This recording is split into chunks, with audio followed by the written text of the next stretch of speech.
Hello everybody, hope you all doing good. इससे पहले hopefully आपने सेशंस ले लिए होंगे। There were like 7 sessions I have uploaded already.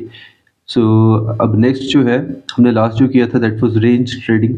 Range trading से मुराद ऐसी है कि जैसे कि अगर आप कहें कि किसी भी चीज़ को हम ट्रेड कर रहे हैं बिटवीन डिमांड एंड सप्लाई। ये ऊपर वाला एरिया सप्लाई कहलाएगा, नीचे वाला एरिया डिमांड कहलाएगा। इसको बनाने का तरीका, इसके rules I have mentioned in one of my video. और इसी तरह ऊपर सप्लाई जोन कैसे बनता है। हर चीज़ सिर्फ सप्लाई एंड डिमांड पे नहीं होती, सप्लाई एंड डिमांड जोन्स होते हैं उसके ऊपर बनती है। सो उसके अंदर दो तरीके होते हैं कि मार्केट अगर सप्लाई जोन में जाए तो आप उसको सेल करते हैं, दैट इज रेंज ट्रेडिंग।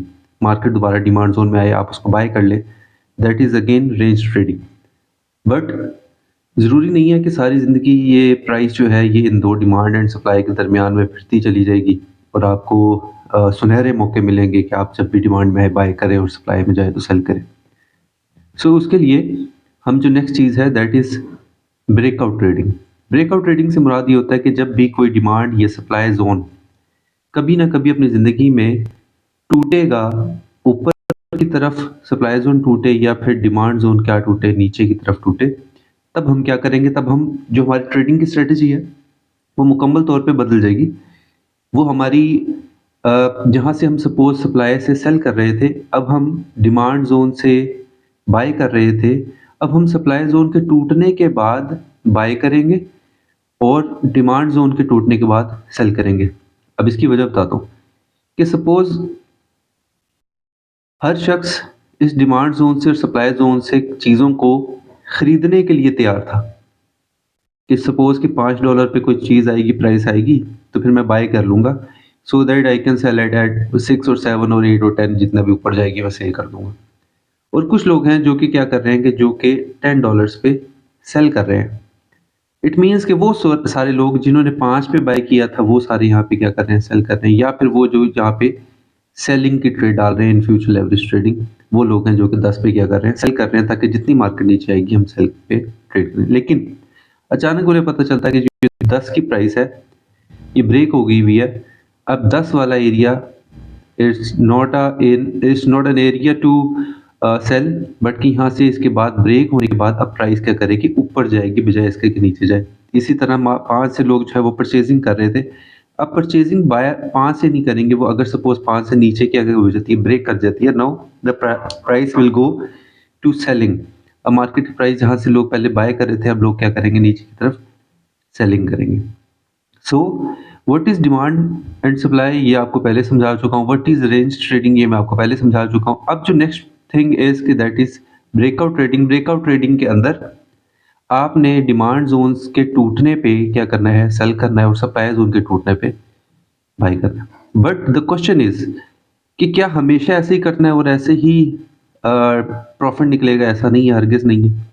अब मैंने लास्ट 2 सिचुएशंस पढ़ाई थी कि अगर आप रेंज ट्रेडिंग कर रहे हैं तो रेंज ट्रेडिंग के अंदर क्या होता था कि थोड़ा-सा मैं रिवाइज़ करता हूँ। रेंज ट्रेडिंग के अंदर अगर आपको लगे कि मार्केट क्या है, नीचे की तरफ जा रही है, सेलिंग ज़ोन में है, या फिर हम नीचे कह सकते हैं कि हम नीचे ये बेरिश हुई हुई है, तो हम क्या करेंगे, ऊपर जो भी सप्लाई ज़ोन बनेगा हम उधर से क्या करेंगे, सेल करेंगे। लेकिन अगर डिमांड ज़ोन बन रहा है तो हम डिमांड ज़ोन से बाय हरगिज़ नहीं करेंगे, ठीक है? डिमांड ज़ोन से हरगिज़ बाय नहीं करेंगे। अब हम डिमांड ज़ोन से क्या करेंगे, हम डिमांड ज़ोन के टूटने पे वेट करेंगे और सेल करेंगे। समझ आई? यानी कि अगर हम सपोज़ गिरती मार्केट के अंदर सेलिंग ज़ोन है या सप्लाई ज़ोन है, अगर हम सप्लाई ज़ोन से सेल करेंगे तो वो रेंज ट्रेडिंग है, दैट्स एन ऑब्वियस पार्ट कि हमने यही करना है। लेकिन अगर डिमांड ज़ोन में मार्केट आएगी तो हम हरगिज़ बाय नहीं करेंगे, हम क्या करेंगे, हम उसके टूटने का वेट करेंगे so that we can sell और उसके अंदर हम प्रॉफिट ले सकें। इसकी अभी मैं एग्जांपल्स भी देता हूँ। सेम लाइकवाइज अगर मार्केट अपवर्ड मूवमेंट में है, बुलिश में है, और ऊपर जाके कोई दोनों चीज़ें बनाती है, डिमांड एंड सप्लाई जोन बनाती है। अब द क्वेश्चन इज कि अब आपको जब नजर आ रहा है कि मार्केट ने ट्रेंड में क्या किया था, नीचे से ऊपर की तरफ की मूवमेंट ली हुई है, सो हम नीचे से ऊपर की मूवमेंट में क्या करेंगे, सप्लाई जोन से बाय करेंगे। और अगर हमें पता है कि मार्केट का ट्रेंड बुलिश चल रहा है तो हम क्या करेंगे, यहाँ से ये जो demand zone, sorry supply zone है, नीचे डिमांड जोन था, डिमांड जोन से बाय करेंगे और सप्लाई जोन के टूटने का वेट करेंगे। अच्छा, अब वो लोग जो कहें जी कि हमें डिमांड ज़ोन, सप्लाई ज़ोन के टूटने का नहीं पता, हम ये कैसे पता कराएँगे और ये वो, तो ये दोज़ आर पीपल जो जिन्होंने अभी तक पिछली वीडियोज़, लेक्चर्स नहीं देखे हैं। अब जब मैं कहता हूँ कि ब्रेकआउट ट्रेड होगी, तो ब्रेकआउट ट्रेडिंग के लिए the most important lecture is, जिसके अंदर मैं आपको बता रहा हूँ कि how to identify the time frame, जिसके अंदर आप टाइम फ्रेम को समझेंगे कि how the time frame works, आपने सेलेक्ट कैसे करना है for trade and for the analysis for both. So the thing is कि गिरती हुई मार्केट के अंदर आपने जब भी ट्रेड लेनी है, तो आपने सप्लाई जोन से सेल करना है और डिमांड जोन के टूटने का वेट करना है, unless until one thing happens, that is relative strength index आपको स्ट्रेंथ बताए कि नहीं भाई, अब जो है सेलर्स का जोर जो है वो खत्म हो रहा है, अब बायर्स जोर पकड़ेंगे। तो वो एक अलग तरीकाकार है, उसमें हम बाद में जाएंगे when we will study RSI, relative strength index, the most important thing जो कि मैं ट्रेडिंग में समझता हूँ। सो जब मार्केट प्राइस नीचे गिरेगी, तो that's a selling zone, that's a bearish market, तो हम नीचे से सप्लाई जोन के, सॉरी डिमांड जोन के टूटने का वेट करेंगे और सप्लाई जोन से हम सेल ले सकते हैं ऊपर का थोड़ा सा एसएल रख के। और इसी तरह अगर मार्केट बुलिश ट्रेंड में है, तो हम बुलिश ट्रेंड में क्या करेंगे, मार्केट के ट्रेंड में ऊपर जाके जहाँ पे ये वाला हिस्सा क्रिएट होगा, तो हम सप्लाई जोन के टूटने पे ट्रेड करेंगे, दैट्स अ ब्रेकआउट ट्रेडिंग। और अगर हम नीचे से करेंगे तो that's a range trading. So that's the important part of range and breakout trading. Breakout trading के अंदर सबसे ज़्यादा होता क्या है कि जो the number of buyers and sellers जो यहाँ पे जाके वेट कर रहे हैं, वो एक्चुअल में ट्रेडर्स हैं, ना कि वो जो बीच में अब हर जगह अपनी टांग फंसा रहे हैं। अब वो लोग हैं जिनको पता है कि मार्केट अब चूंकि बेरिश ट्रेंड में है, तो बेरिश ट्रेंड में मैं क्या करूंगा, मैं सिर्फ और सिर्फ अपने ब्रेकआउट ट्रेडिंग का पार्ट बनूंगा और उसी में ही प्रॉफिट्स लूंगा। कीप योर सेल्फ ऑब्वियस कि अब आपने करना क्या है, I you want to do range trading और ब्रेकआउट ट्रेडिंग, आपने जो कुछ भी करना है, it should be in your mind के अब मार्केट का ट्रेंड ये है और मैं इसके अंदर जब भी ट्रेड लूंगा तो मैं एक ही लूंगा, या फिर बाय की लूंगा या फिर मैं सेल की लूंगा, जो कि रेंज या ब्रेकआउट में होगा। और इसको सिर्फ समझने के लिए आपको ट्रेंड समझ आना चाहिए कि ट्रेंड क्या चल रहा है। अभी हम जो ऑब्वियस बात कर रहे हैं, दैट इज कि अगर आपको एक बेयरली आंख से आपको एक नजर आ रही है, कॉमन सेंस नजर आ रही है कि मार्केट बेरिश है, तो आपने क्या करना है, कॉमन सेंस में नजर आ रहा है कि मार्केट बुलिश है, तो आपने क्या करना है, ये हर शख्स को पता होता है कि आज का पूरा ट्रेंड क्या है। बट इसके अंदर हम एक और सेशन करेंगे जिसके अंदर हम मार्केट को, जो मार्केट का स्ट्रक्चर है वो कैसे बनता है, वो चूंकि वो थोड़ा सा मुश्किल पार्ट है, तो मैं इसलिए उसको थोड़ा सा एंड पे रखूंगा, ताकि आपको फिलहाल जो नॉर्मल चीज़ें हैं, जो आसान चीज़ें हैं, जो कि बड़ी आसान तरीके से मैंने उसको डिफाइन कर दिया हुआ है, अगर आपको ये समझ आ गई तो ऑब्वियसली हर चीज़ आगे जो है वो समझ आ जाएगी।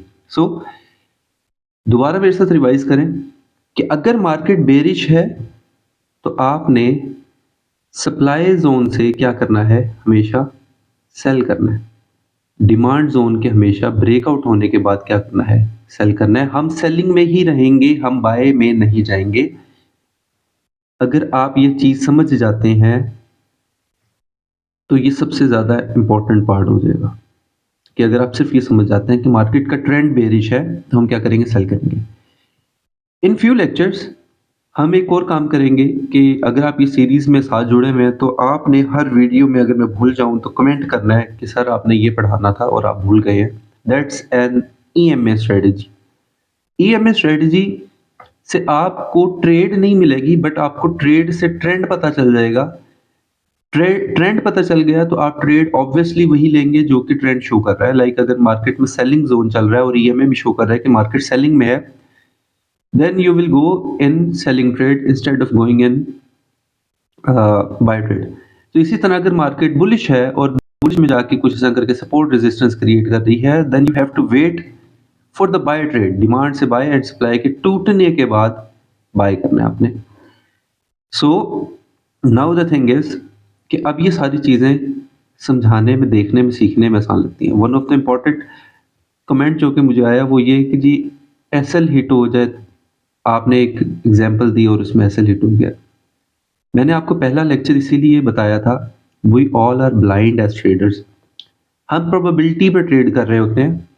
प्रोबेबिलिटी क्या होती है कि चांसेस ऑफ एनीथिंग हैपन, जो कि 90% भी हो सकते हैं, 95 भी हो सकते हैं, 50% भी हो सकते हैं।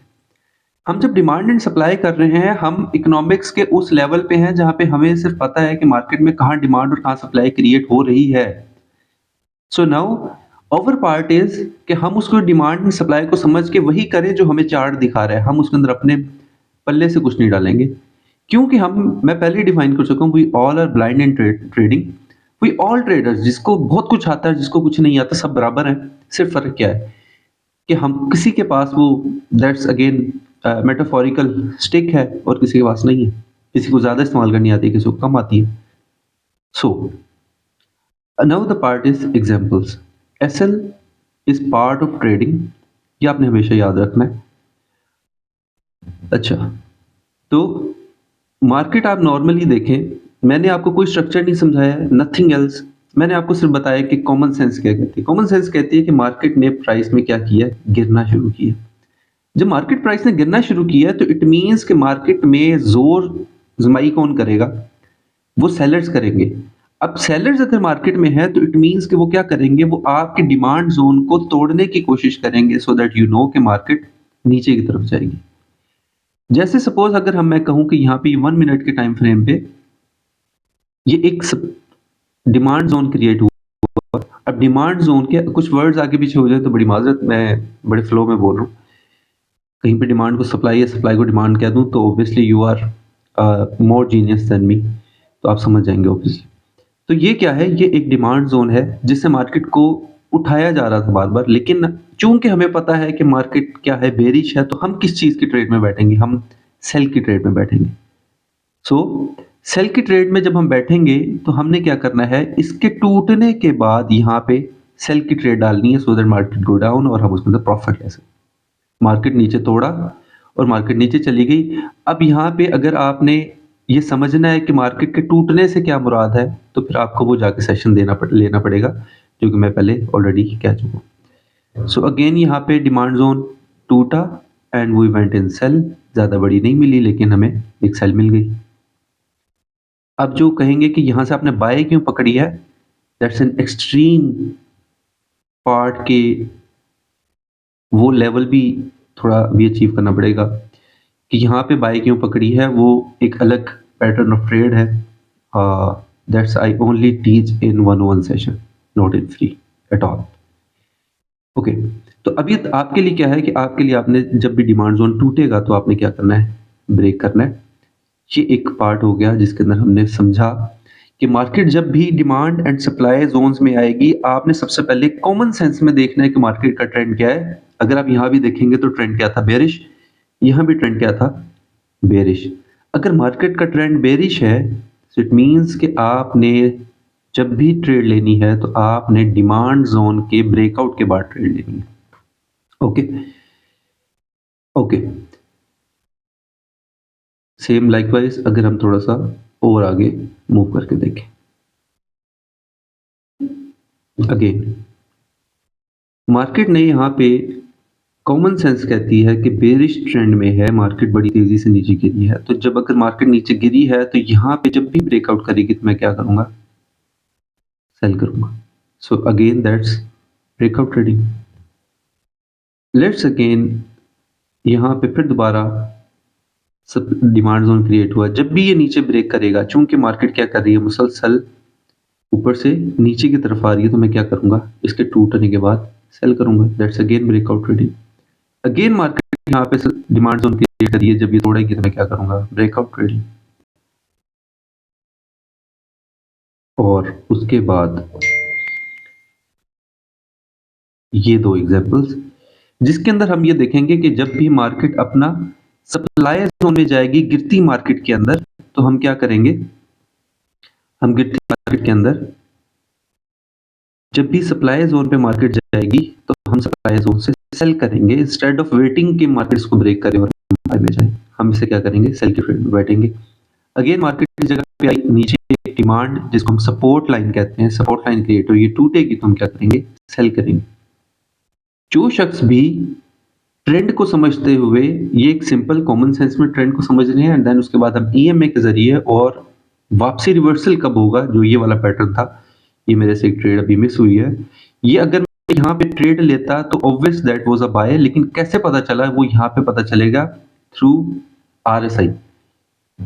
सो I think that's completely obvious now कि अब आपने जब ट्रेडिंग में आना है तो आपने सिर्फ पहले देखना ही है कि ट्रेंड क्या है और उस ट्रेंड के अंदर आपने सबसे पहले डिमांड एंड सप्लाई क्रिएट करना है और supply and demand and supply create करें या सपोर्ट एंड रेजिस्टेंस क्रिएट करें, समझना एक बात हो, एक मार्केट का ट्रेंड क्या है। उस ट्रेंड के मुताबिक लास्ट टाइम रिपीट कर रहा हूँ, अगर मार्केट बेरिश है तो डिमांड जोन के टूटने पे नीचे की तरफ सेल करना है और अगर सेम लाइकवाइज अगर मार्केट बेरिश है तो आपने सप्लाई जोन से भी सेल ही करना है, टूटने पे बाय नहीं करना है। इसी तरह अगर मार्केट बुलिश है, ऊपर की तरफ जा रही है, तो आपने डिमांड जोन से बाय करना है और सप्लाई जोन के टूटने के बाद बाय करना है, सप्लाई जोन से सेल नहीं करना है। इस तरह क्या होगा कि इस तरह the probability and the chances of getting caught by the stop losses वो आपके कम हो जाएंगे। सो आपने डिमांड एंड सप्लाई को बेहतरीन तरीके से प्रैक्टिस करके ट्रेड लेनी है और उसके अंदर ऑब्वियस पार्ट जो मैं समझा चुका हूँ कि आपने वही करना है। ओके जी, thank you so much, hope you have learned something, or very sorry for the late video, and don't forget to subscribe and share with those who can't learn from the paid courses, तो उनके लिए आप ये share कर दें। and thanks for the most of the community from India. Thank you. Goodbye.